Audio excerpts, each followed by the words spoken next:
Hello, my name is Drew Lever and I'm the Wellness Director at the Randolph County YMCA. And today we're going to talk about SMART goals. So when we're setting goals, we want to make sure that we're setting goals that will help guide us to success in whatever we're trying to achieve. So a lot of times goals maybe don't have the elements of guiding you to success in whatever goals you're trying to achieve. It may be good that you're setting goals. It kind of gives you an idea of what you're trying to do, but it doesn't really help you, and it may even lead to discouragement down the road if you don't set goals in a way that are helpful to guide you in what you're trying to do. So today we're going to talk about SMART goals. Like I said at the beginning, we're going to break down what SMART means. SMART is an acronym, so I'm going to move to the next slide and we're just going to kind of tell you what each letter in the SMART acronym stands. So the S in SMART stands for specific, the M is measurable, A is achievable, R is realistic, and T is timely. So each of these elements of the SMART acronym will help you achieve the goals that you're trying to accomplish. So when you're setting a goal, these will help you be very specific. I know that's the first letter, but you want to just make sure that you know where you're going. And in this presentation, we're going to focus in a lot on healthy eating as well as staying active and exercising, because that's, as our corporate wellness partner, we want to focus on those areas because those are what will really help you stay especially physically active, but it will help you both mentally, spiritually, a lot of different ways. If you're eating well and staying active, it will help you in lots of different areas, but we're going to focus on healthy eating as well as staying active. So with that being said, we're going to start with the S, which is specific. So when you start to try to make a goal that's specific, it's good to ask these questions, which are who, what, when, where, why, and how. So usually when you're setting goals, especially when we're talking about personal goals, the who is you. It could be a group though where you're included and it's also a few other people. The what, it could be eating healthier, could be staying active, and it could even be more specific than that. I'm going to do cardio exercise, I'm going to do strength training, different things like that. You got to say when, which is kind of setting times, days, different things like that, which we'll dive into that even more when we get to the timely slide. Where, could be at your house, could be at a fitness facility, and then there's the why. This is huge. You got to know why you're trying to achieve whatever goal you're trying to achieve. If you don't have a why, you're not going to do it because you're not motivated. So the why is really what keeps you keeps your eye on the prize. Why am I doing this? And then last thing is how. You got to know what the method is of how you're going to achieve your goals. So this is going to all be broken down a little bit in each slide, but being specific is very important, and then we're going to talk a little bit about being specific within some of the other letters.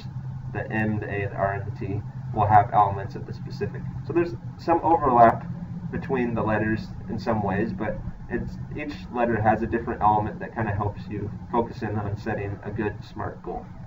With that, we're going to move on to measurable. So in order for a goal to be measurable, you have to know must be a way of knowing if you're successful. So if you set a goal, for example, on there, a bad example is I will eat healthier. So if you set this as your goal, there's not really a standard of what healthier means. So my definition of healthier might be completely different than what your definition of healthier is. So in order to make this more measurable, knowing if you've been successful, there's a good example that would be I'll eat 3 fruits and 3 vegetables every day. So this is very measurable. You can say at the end of the day, did I eat 3 vegetables? Did I eat 3 fruits? And then you can say to yourself, yes, I did that, yes, or no, I didn't. And in this case, maybe one day you ate your 3 fruits, but you only got 2 vegetables. So this helps keep you on track, knowing what you're going to do. If your goal was to eat healthier, this might just be a portion of what you're trying to accomplish, the fruits and vegetables. You probably will also focus on other areas in your diet, but this is one element of eating healthier broken down into a measurable piece so you can know whether you actually succeeded or not. Next is achievable. So when you're setting a goal, you want to make sure that the goal is actually possible to accomplish. If you set something that is crazy and something that would take a lot of good fortune or just a crazy amount of work that you don't have the time or energy to do, you're going to set yourself up for failure if you're setting something so high. So, for example, if you're starting to work out and then you set a goal that you're going to become an Olympic athlete, you're going to win the gold medal in the 100-meter sprint, and you're going to train to do that. Well, for most people, that goal is not achievable. That's a dream, as you can see in the picture there on the right-hand screen. So you want your goals to kind of meet in the middle of whatever your dreams are and reality. So you want to push yourself a little bit. You don't want to just stay way over in the reality and make it so like, oh, I could do this, no problem. But you don't want to take it so far that you're, like I gave the example of, you're becoming an Olympic athlete, but you've not played sports since you were in high school, and you're just probably not in that point in life to be able to do that. So you want to push yourself. You want to make sure that there's a change from what you're currently doing, and a significant change.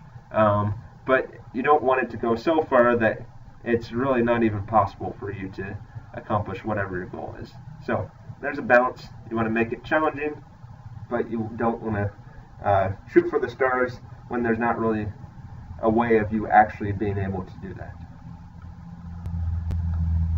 And going along with the achievable goal, you want it to be realistic. So there's a lot of similar elements between achievable and realistic, but you want to make sure that your goals can be accomplished.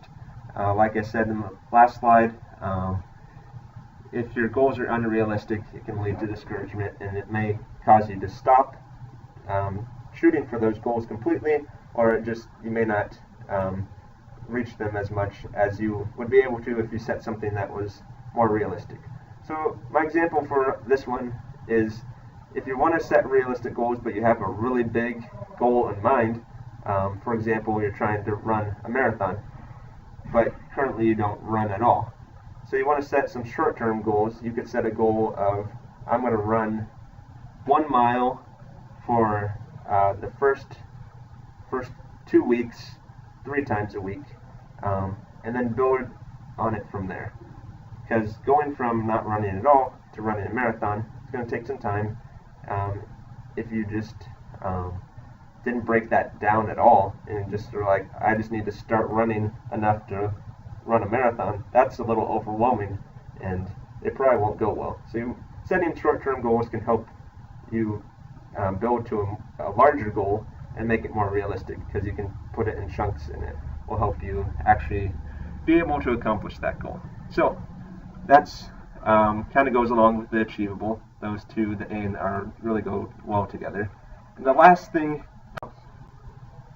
is timely. So you want to make sure that there's a time involved in the goal that you set. So you need to talk about frequency, start date, end date. So a good example of a goal that is timely is, starting on January 1st, 2019, I'll do strength training 3 times a week for 6 months. So on that, you have your start date, which is January 1st, 2019. You have your end date. You're going to do this for 6 months.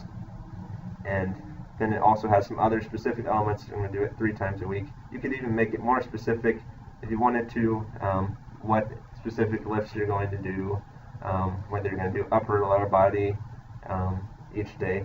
So you can get even more specific, but I really wanted to focus on the timely on this slide.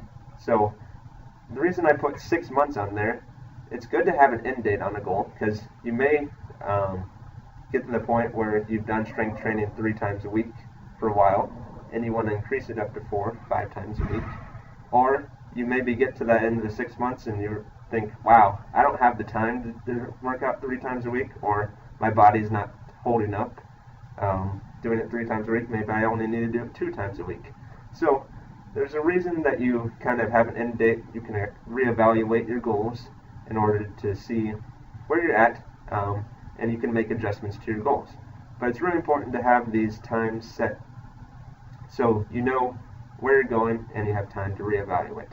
So that being said, we've kind of gone over all the different elements of a SMART goal. So hopefully now that we've gone over this, you'll be able to set goals that will make it so you are actually able to achieve your goals. Your goals don't end up discouraging you, and you actually have a guide as to where you're going. So thank you so much for listening to my presentation on SMART goals. I wish you all the best of luck and success in the goals that you set for yourself this year. Thanks. Have a great day.